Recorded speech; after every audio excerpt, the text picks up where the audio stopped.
A very good morning, all of you. Welcome to refrigeration and air conditioning class. In last class, I was discussed about a problem on reversed Brayton cycle, in which multiple objectives were discussed. Till now, we have discussed three problems on reversed Brayton cycle. I hope you understood well. In today class, we'll see about actual cycle of air refrigeration system, and we'll see one problem on it. What is the difference between actual and ideal? Before going to that, we have to discuss about this. In ideal cycle, every process what we have seen is followed in reversible way. Every process, for example, go for compression. We see compression in ideal cycle is isentropic means reversible adiabatic. Expansion is isentropic. Heat rejection and heat addition processes follow at constant pressure. See, these are all four processes we have conducted in reversible way, but in actual cycle, irreversibilities will enter into the picture. Irreversibilities, mainly two irreversibilities will be generated in actual cycle. For compression and expansion processes, we see irreversibilities as friction and heat losses. In actual case, when you go for constant pressure process, it is not possible in practical way. Here frictional effects will enter into the picture. So automatically, due to that irreversibilities, process may deviate to, means ideal process may deviate to actual. Reversible is deviated to irreversible. See, we'll see now what happens. How the diagram would be will be discussed now. See, this is actual cycle of air refrigeration system.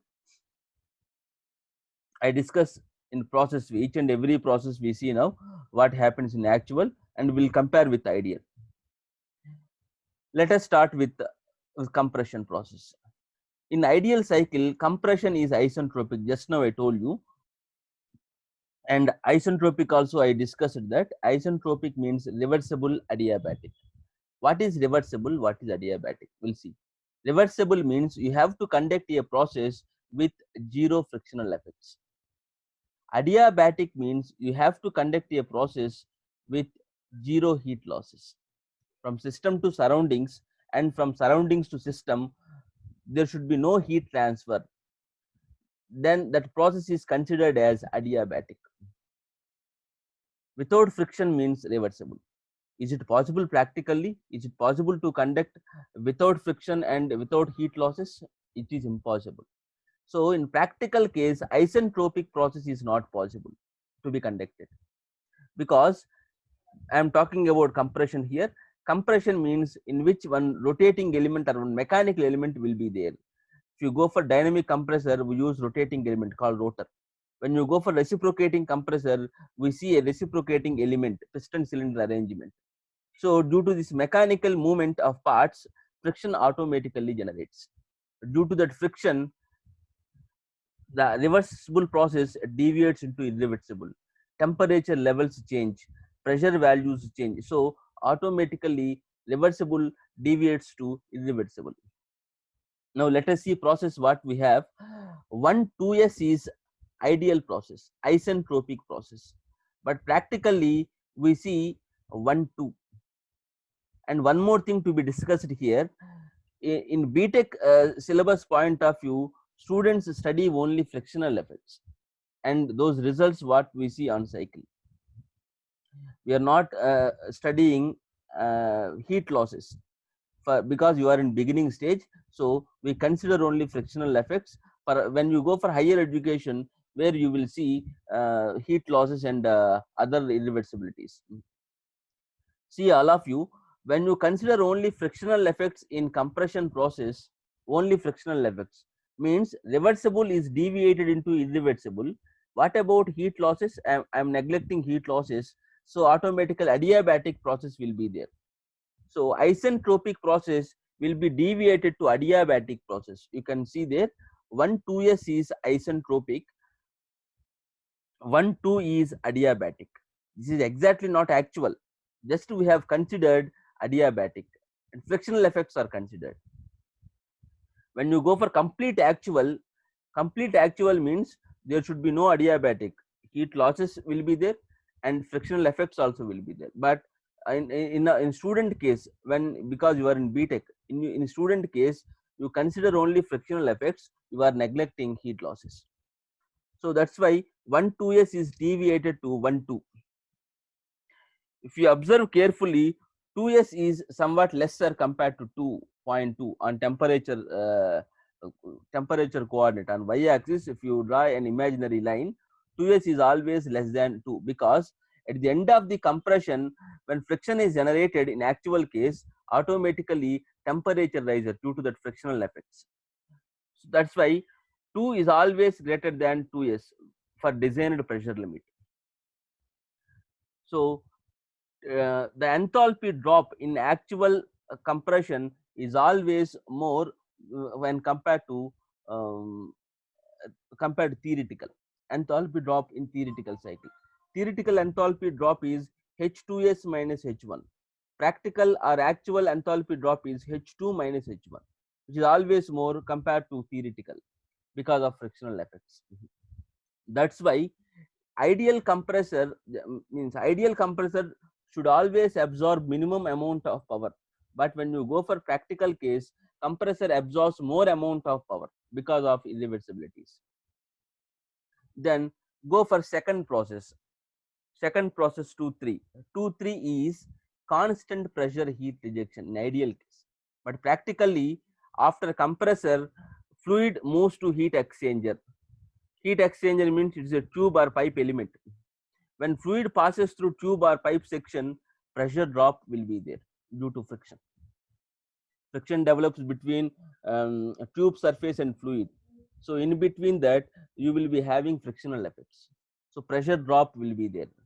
That's why if you observe the diagram carefully, 2-3, I have prepared a pressure drop in actual case. Then go for 3-4. 3-4 means theoretically isentropic, practically adiabatic, because I am neglecting heat losses. Just now I told you only frictional effects are considered in our study. 3-4s is theoretical isentropic expansion. 3-4 is actual or adiabatic expansion. What is the difference between these two? When after heat exchanger, the amount of fluid enters turbine or expander, in which expansion process pressure drop takes place. So in theoretical case, maximum amount of power has to be developed, but practically what happens? Practically means when fluid passing through turbine rotor or reciprocating element, due to that frictional effects, temperature value rises. So enthalpy drop in actual case is always less compared to enthalpy drop in theoretical case. Understood all of you what I am trying to say? Enthalpy drop, what we have seen in actual process in expander, is always less because of friction compared to enthalpy drop in theoretical. H3 minus H4, I am talking about enthalpy. H3 minus H4 is always less compared to H3 minus H4s because of friction. So 4 is always located above compared to 4s due to friction. Then go for last process, refrigerator or low temperature heat exchanger. Just now I told you, as previous heat exchanger, when fluid passing through a refrigerator or a heat exchanger due to piping element, pressure automatically drops. So from 4 to 1, pressure drop takes place. You can see that I have prepared on diagram. Like that, actual cycle can be explained compared with theoretical cycle. Now, what is happening? How the thermodynamic evaluation can be done? We'll see here. See, actual compressor work. Actual compressor work, I already told you, actual compressor absorbs more amount of power compared to theoretical because of irreversibilities.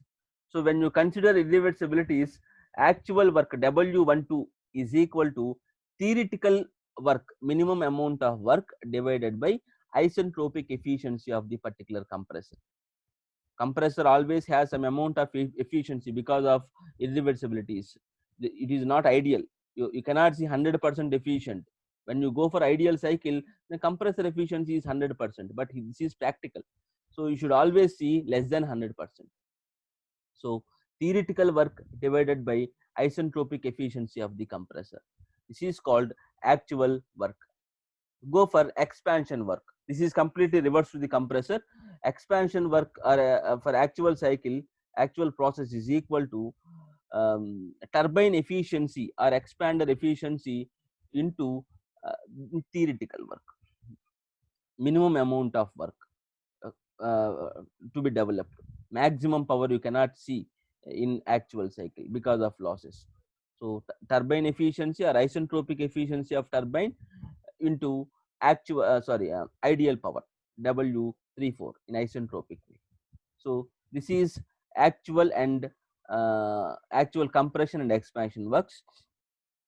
By these equations we can prepare isentropic efficiency of compressor and turbine equations. Now compressor efficiency or isentropic efficiency of compressor is equal to ideal enthalpy drop by actual enthalpy drop, H2S minus H1 by H2 minus H1. If you write in terms of temperature, H2 minus H1, Cp T2S minus T1, Cp delta T. In denominator, Cp delta T. Cp will be cancelled. Finally, you will be getting T2 minus T2S minus T1 by T2 minus T1. This is compressor efficiency. By using this equation, you can find out unknown temperatures. If I have all temperatures, I can determine efficiency. So depends on the data of the problem, we'll continue that one. Then go for turbine efficiency or isentropic efficiency of the turbine, which is equal to actual enthalpy drop by ideal enthalpy drop, reverse to the compressor. In compressor, ideal by actual. In turbine, actual by ideal. Actual H3 minus H4 by H3 minus H4S. Delta H means Cp delta T. Cp will be cancelled.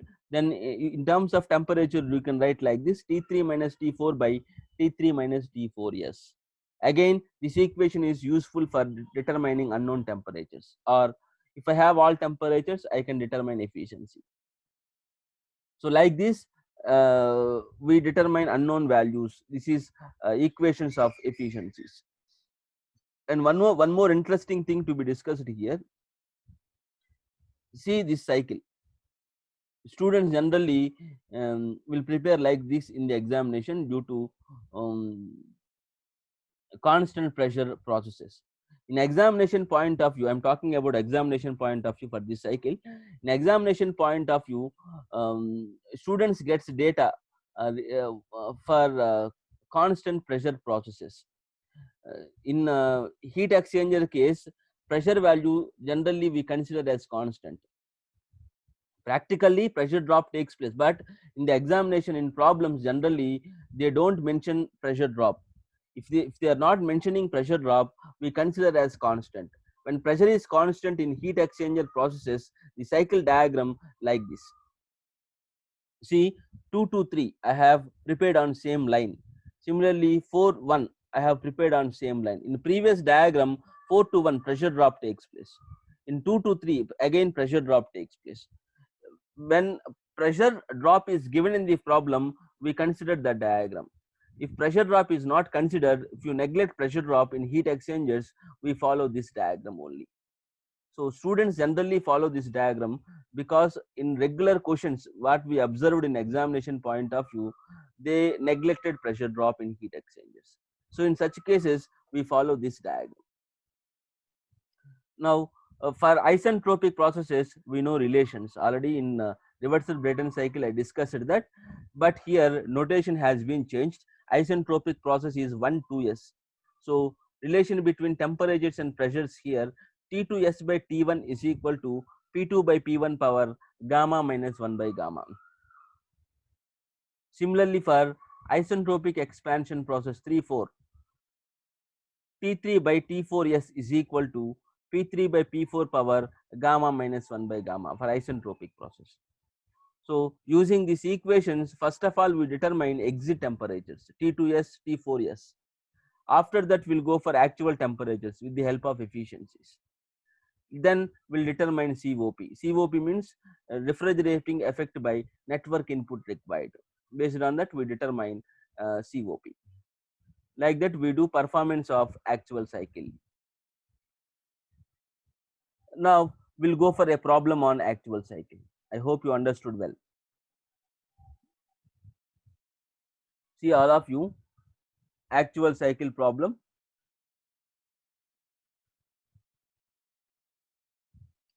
In an aircraft cooling system, read carefully.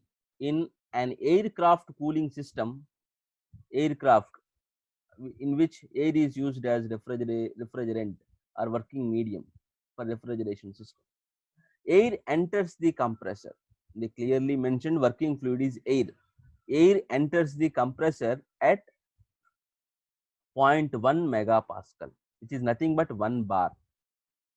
1 bar. 0.1 megapascal means 1 bar, comma 4 degrees Celsius, and is compressed to 0.3 megapascal. After compression, we have seen pressure value is 0.3 megapascal, means 3 bar, with an in isentropic efficiency of 72%.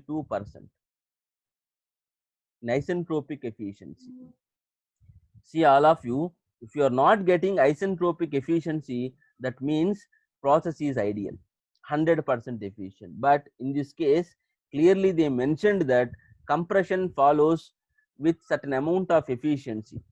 That value is 72%, means compression efficiency has given 28%, losses are there, only 72% is efficient in case of compression. That is the meaning. After being cooled, means after air cooler, you are having temperature is 55 degrees Celsius at constant pressure. They clearly mentioned that constant pressure drop is not considered in heat exchanger, in cooler. In a heat exchanger, then air then expands in a turbine. The air then expands in a turbine. After after air cooler, fluid moves to turbine or expander, where uh, expansion is taken place to 0.1 megapascal. Finally, after expansion, we see 0.1 megapascal or 1 bar with an isentropic efficiency of 78%. Again, for turbine or expander, they have given efficiency. Efficiency of turbine or expander is 78%. If this value is not mentioned, we consider that turbine expansion is isentropic. But here efficiency is given, means this is actual. If you are getting efficiency values, problem belongs to actual cycle. The low temperature air absorbs a cooling load of 3 tons of refrigeration. Low temperature air means in refrigerator. When air passes through refrigerator, heat absorption takes place from cooled space. So that cooling load is mentioned that 3 tons of refrigeration at constant pressure. Again, that heat exchanger is constant pressure. No pressure drop in heat exchanger. Before re-entering into the compressor, re-entering the compressor, which is driven by the turbine. Compressor is driven by the turbine. Assuming air to be an ideal gas, determine what are the objectives. Read carefully. COP of the refrigerator, driving power required, and mass flow rate of air. These three things you need to calculate: mass flow rate of air, power required, COP. Now we'll see the solution. This is diagram to be followed. 4 parts: compressor, high temperature heat exchanger called cooler, turbine, low temperature heat exchanger called refrigerator. These are parts 1, 2. Practically 1, 2. Now I am talking about practical cycle. 2, 3 is no pressure drop. 3, 4 expansion, actual, adiabatic expansion. 4, 1 no pressure drop. So when you prepare in actual considerations, the diagram would be like this. TS diagram, see all of you. 1, 2s is theoretical process, but practically adiabatic. 1, 2, 1, 2, 2 to 3. In practical in case, pressure drop should be there, but in our problem they mentioned that no pressure drop. That's why at constant pressure I have prepared on the same line 2 to 3 on the same pressure line. 3-4 adiabatic expansion. Theoretically is 3-4s isentropy. 4-1 at constant pressure heat is added. 4-1 on the same pressure line. So this is actual diagram. Maximum pressure is 0.3 megapascal or 3 bar. Lowest pressure is 0.1 megapascal or 1 bar. Before entering into compressor, the temperature value is given 4 degrees Celsius, T1 value 4. After cooler, T3, they mentioned that 55 degrees Celsius, T3. After cooler, the value is 55 degrees Celsius. Then compressor efficiency is 72%, expander efficiency is 78%. This is data, and refrigerating effect is 3 TR, 3 tons of refrigeration. Q41 or QL, the data also mentioned. Now we'll move into solution. Given data, T1 277 means 4 degrees Celsius, T1 277. T3 is 55 degrees Celsius, 273 plus 55, 328 Kelvin. You can write remaining data also. Isentropic efficiency of compressor, expander, highest pressure P2 is equal to P3, which is 3 bar. P1 is equal to P4, which is 1 bar. Like that, you can write total data what we have in the problem. Now I am trying to solve remaining things. I already told you in ideal cycle, for every problem, the student main duty, first duty is he has to calculate all temperatures in the cycle. Now, how many temperatures are in cycle? 1, 2, 3, 4. This is the actual cycle. 1, 2, 3, 4, 4 sections. But 2s, 4s also are there. Ideal points. 1, 2s, 2, 3, 4s, 4. Number of temperatures are 6. 6 means 2 ideal temperatures. Remaining 4 are actual. So, if you want to find out actual temperatures, directly not possible. Without ideal data, it is impossible to calculate actual values. We'll see how that values can be determined. Now I am going to process 1, 2 isentropic. First of all, isentropic process is considered 1, 2s. Using isentropic process, the relation between temperatures and pressures are T2s by T1 is equal to P2 by P1 power gamma minus 1 by gamma. P2 means 3 bar, P1 1 bar. Gamma is 1.4 for isentropic process, ideal cycle for air. So when I substitute values, T2 finally you will be getting as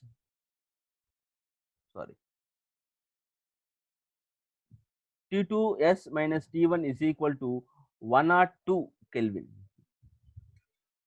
T2s minus T1, from which I got 102. T2s is equal to 379 Kelvin. Like that also you can see.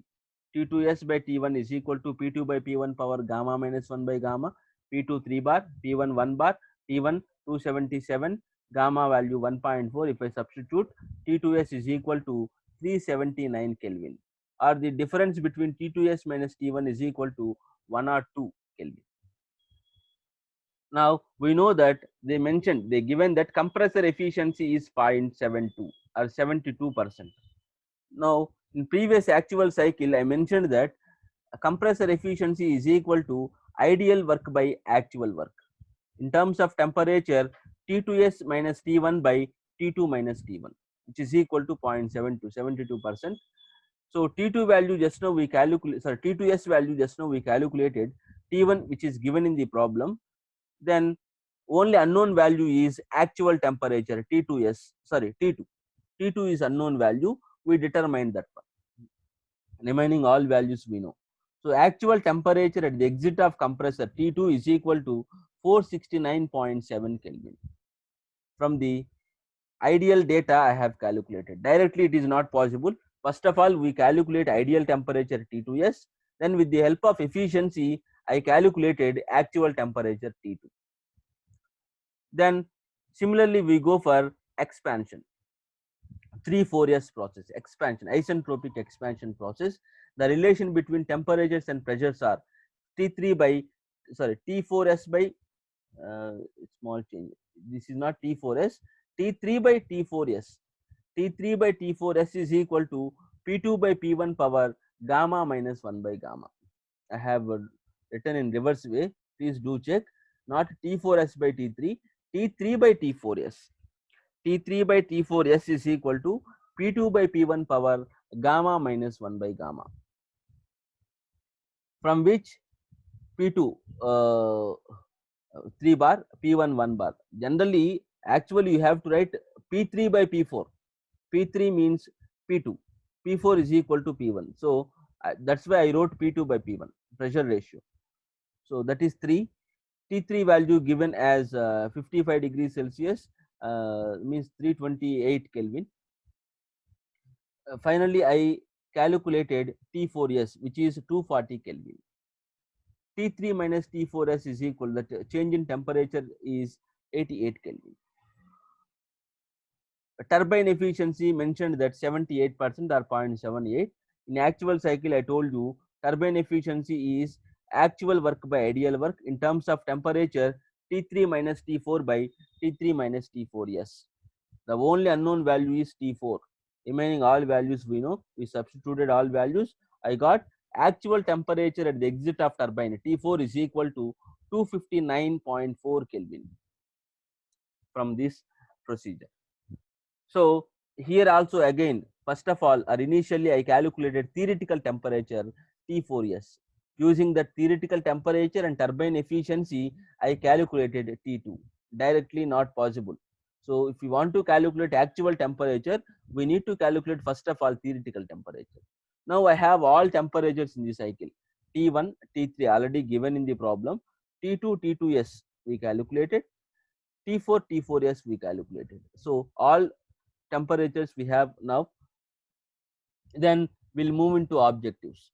First one is mass flow rate. Directly we cannot go to COP. COP means it is refrigerating effect and network input required. So before going to calculate COP, network input required is needed for this problem. That's why before going to calculate net power input required, first of all I need to calculate mass flow rate of air. One of the objectives in the problem, mass flow rate of air. Given that refrigerating effect is 3 Tr, they mentioned clearly cooling load or refrigerating effect or cooling effect or heat removed from space is 3 tons of refrigeration. But we know that Q41 process is 41. For Q41 equation is mCp delta T. mCp delta T means mCp T1 minus T4, which is refrigerating effect. See all of you, refrigerating effect is 3 Tr. 1 Tr is 3.517 kilojoules per second. Ma is unknown. We need to calculate mass flow rate of air. Cp for air is 1.005. T1, T4 values already we determined. See, T4 not ideal, actual temperature, actual cycle. I am talking about actual. Don't write T4s. This is T4, adiabatic process for expansion. So T1 minus T4. Finally, mass flow rate of air Ma is 0.5965 kgs per second. Then driving power required or net input power required to drive the system. Net work input required. So WC minus WE or turbine. Compressor work minus turbine work. Compressor work mCp T2 minus T1. Turbine work mCp T3 minus T4. mCp is common, I have taken out. So remaining values in brackets T2 minus T1 minus T3 minus T4. Turbine compressor work minus turbine work. Ma just now we calculated in previous objective. Cp value for air 1.005. Temperatures already we calculated in previous steps. So we substituted all values. Net input power required for this refrigerator is 74.39 kilojoules per second or kilowatts from these steps. Then last one is COP of system. COP, refrigerating effect by net work input required. Refrigerating effect 3 Tr, 3 into 3.517. Net work input required 74.39. So finally COP of the system is 0.141. Like this, we determine problem on actual cycle. See, 3 objectives were discussed here. mass flow rate. Mass flow rate, which is always connected to one of the energies. Sometimes you may get power, sometimes you may get refrigerating effect, sometimes you may get heat rejected from the system to the surroundings. So based on the data, we calculate mass flow rate. Net input power, which comes in kilowatts. Sometimes you may get in TR. TR means by 3.517, then you will be getting in TR. COP value, refrigerating effect by net work input required. Like this, we do problem. Um, that's all for today. Next class we'll go for another topic in air refrigeration system. Thank you. Thank you all of you.